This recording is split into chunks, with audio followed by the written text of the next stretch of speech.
So, the first thing that we commented about is our biggest piece of news, which is the new Doctor Who companion. Pearl Mickey is Bill, which I don't like the name. A lot of people are commenting. It's very weird. I don't know. I guess we're gonna have to wait until we see her actual personality. Then maybe it's right. Maybe it's true for something. I don't know. So anyway, they revealed a clip while they were airing some sports event, which I never watched sports event for trailers because they're just gonna post it online. Beat the system. They're doing it. They're tricking you into watching their crap.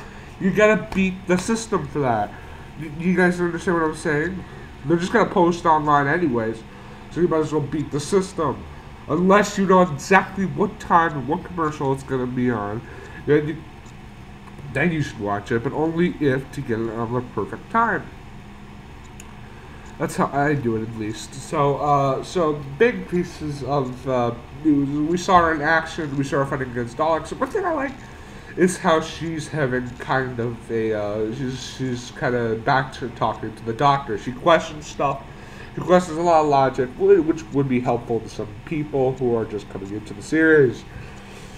And so I feel like it's just gonna be an okay companion, which I've also been silent about the hiatus and the Stephen Moffat leaving. The hiatus I'm pissed off about. From this clip, it looks like they're perfectly ready for a new Doctor Who season. It's not gonna all, which I could be wrong though. Don't quote me on that. I don't know. But Stephen Moffat, I don't like Stephen Moffat because he takes time travel to another extent that the other series haven't had. It's like Christopher Nolan level of confusing. So let me give you an example from The Impossible Astronaut, which spoilers.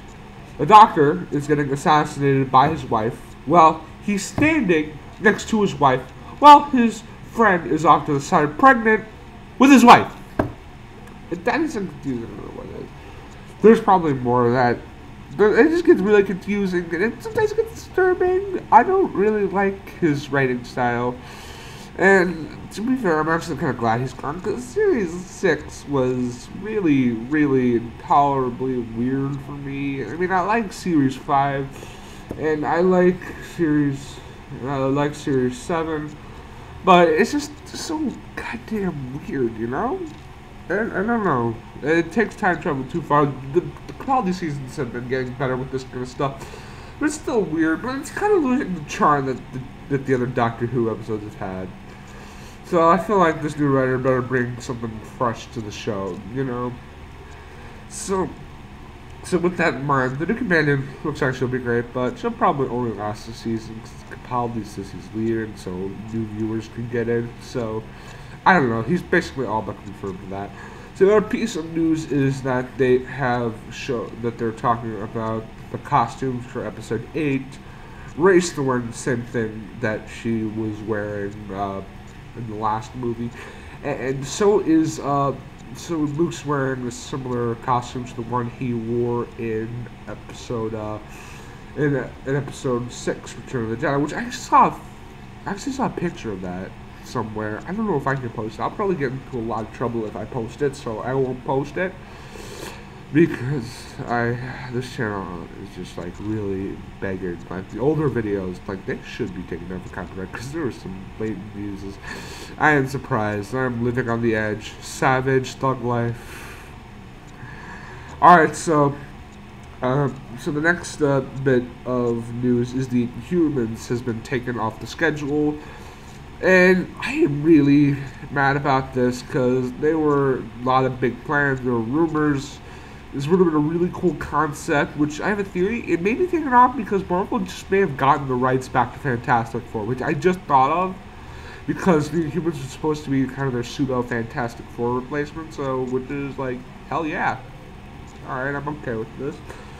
So, I'm glad they took that off the table, which the rights thing is crazy, because I think, like, 4 different companies can use the Submariner. Like, Universal has the rights to Submariner, so does Marvel. They can use the Submariner. So can Fox, because they have the rights. It's insane right there.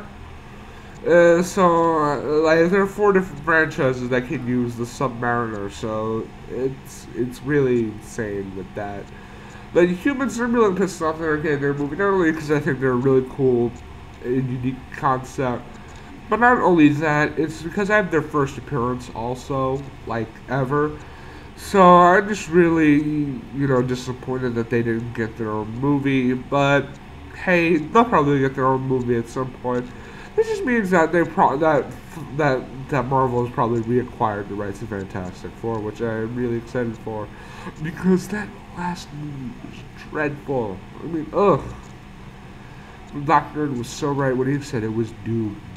So, moving on, the next big topic is that the last topic is that they are making a Superman or Supergirl prequel to set on Krypton. So, with this news, it's like, I'm really excited for it, but I have this huge theory on what's going on with the DC television universe. So, you know how Supergirl has crossed over with the Flash, even though they're set in different dimensions. Well, all this dimension talk.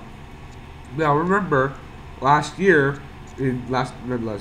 December, I think, Flash and Arrow had a 2-night crossover. That was actually really, really okay. When it did this, one part aired on one night, and the other part aired on a different night. So with that, I'm like theorizing of all these theories buzzing that they want to do like a huge crossover since they crossed over.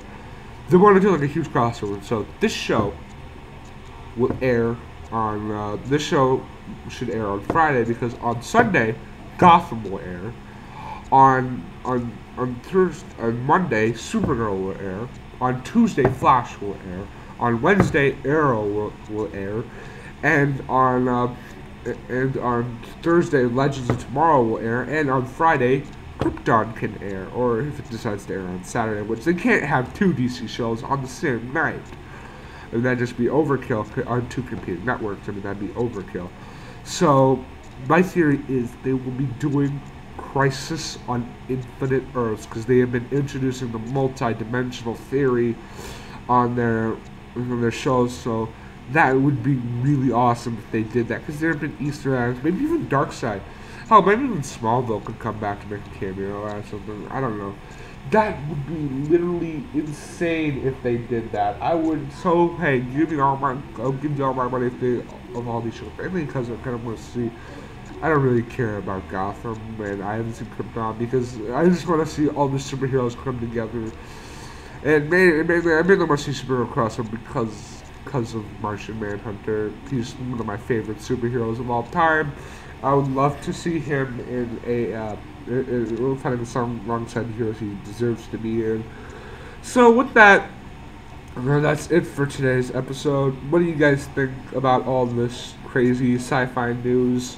And what kind of effects do you think they'll have on the different uniforms? Because I really don't think there will be much with costume changes, but so, I'll see you guys later. Remember to like, share, and subscribe.